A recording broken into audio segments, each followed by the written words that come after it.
You ask Tiger to solve. This deals with linear equations with one unknown.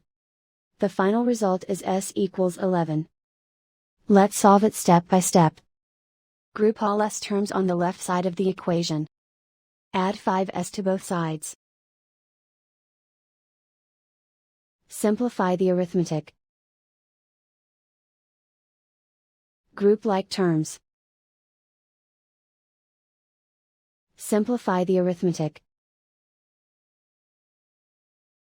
Isolate the s. Divide both sides by -4. Cancel out the negatives. Simplify the fraction. Cancel out the negatives. Find the greatest common factor of the numerator and denominator.